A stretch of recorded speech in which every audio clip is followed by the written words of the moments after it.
मैं बेल के लिए कराची गया तो जज ने मुझे कहा, आप इतने पढ़े लिखे हैं कादरी साहब, आपने गुस्ताखी क्यों की?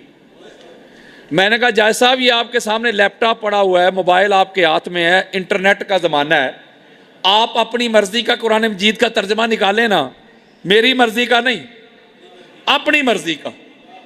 जो आयात मैंने उधर पढ़ी थी मैं इधर पढ़ता हूं, तर्जमा आप कर दें।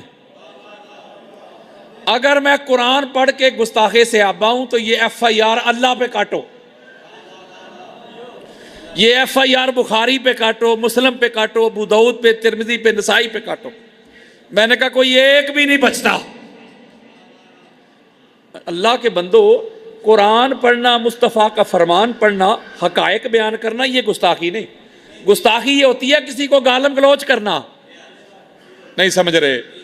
हकायक पढ़ना तो अल्लाह की सुन्नत है यार, हकायक बयान करना अल्लाह के रसूल की सुन्नत है। ये गुस्ताखी किधर से आ गई? ये तो फिर आपका कुरान जो है उसके सामने क्वेश्चन मार्क आ जाएगा। कुरान ने किस तरह एक्सपोज किया हुआ है मुनाफिकीन को।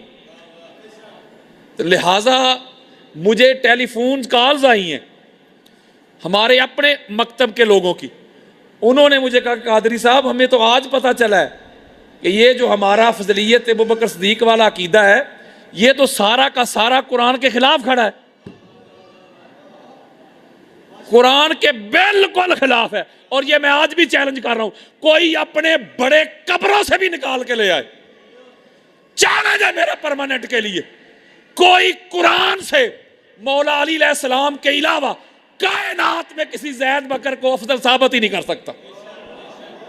बल्कि हालात वो नहीं, न जाने कौन मार दे काफर कह के शहर का शहर ही मुसलमान बना फिरता है। ये कुरान से ये कैसा दस्तूर जुबान बंदी है तेरी दुनिया में, यहां तो हक कहने को तरसती है जुबान मेरी। कुरान के यहां मदारे अफजलियत और हैं, मौलवी साहब के पास और है। नहीं समझ रहे? मैं एक बात आपसे एक समझाता हूं, समझाने के लिए। फर्ज करें श्रीलंका का जो सदर है, चलो उसका मुझे नाम नहीं, इंडिया का तो पता है ना, इंडिया का जो हुक्मरान है, वजीर आजम है मोदी, फर्ज करें वो हिंदू है ना, बोलो यार हिंदू, वो कलमा पढ़ के मुसलमान हो जाए, क्या हो जाए? बोले वो कलमा पढ़े मुसलमान हो जाए। अब फर्ज करें उसका आपने नाम चेंज करना है, इस्लाम के मुताबिक रखना है, कोई रख ले नाम, ठीक है ना। तो उसका जब नाम रखा जाएगा, फर्ज करें उसका नाम रखना है जैद अली, तो क्या उसका कोई बंदा नाम रख सकता है सैयद जैद अली? वो बोलो यार की होया जी, यार मुसलमान हो गया वो, यार मुसलमान हो गया। आप कहेंगे कादरी साहब मुसलमान तो हो गया है, लेकिन चूंकि ये पहले बुतों की पूजा करता रहा, वो यार भगवान की पूजा करता रहा, कृष्ण की, महाराज की, राम की, ये पूजा करता रहा, मुसलमान तो हो गया है, सैयद नहीं ना। नहीं समझ रहे? सैयद इसलिए नहीं है कि सैयद वो है कायनात की इब्तिदा से लेके इंतहा तक जिनकी पेशानी एक लम्हा के लिए भी किसी बुत के सामने ना झुकी हो। गलत कह रहा हूं यार? बोलो।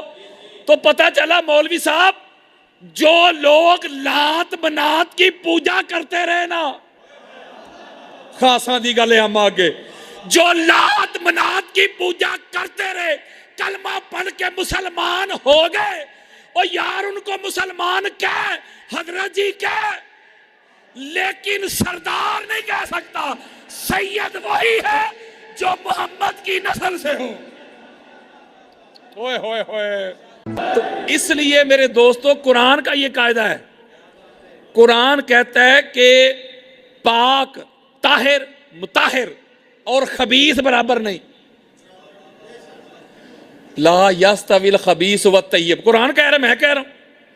कुरान कहता है जो नापाक है वो पाक के बराबर नहीं, पाक आला है, पाक अफजल है।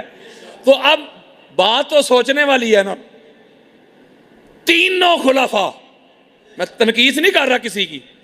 अच्छा वो परले दर्जे का मैं उसे जहन्नमी कहता हूं अगर मेरे दिल में भी हो किसी की गुस्ताखी। वो हकायक बयान कर रहा हूं यार। तीनों खुलफा ने कब कलमा पढ़ा? हमारी किताबें भरी पड़ी, जो अली से अफजल हैं। नहीं समझ रहे? हजरत उमर बिन खताब ने 7 नबवी में कलमा पढ़ा है।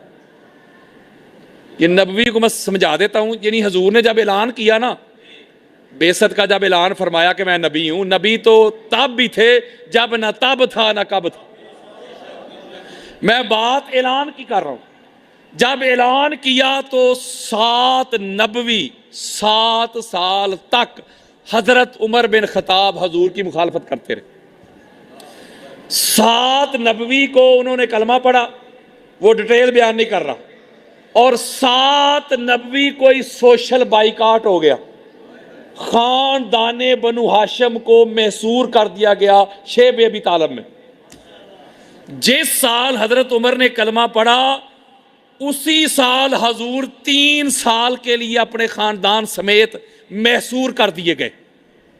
7 और 3 बोलो यार 10।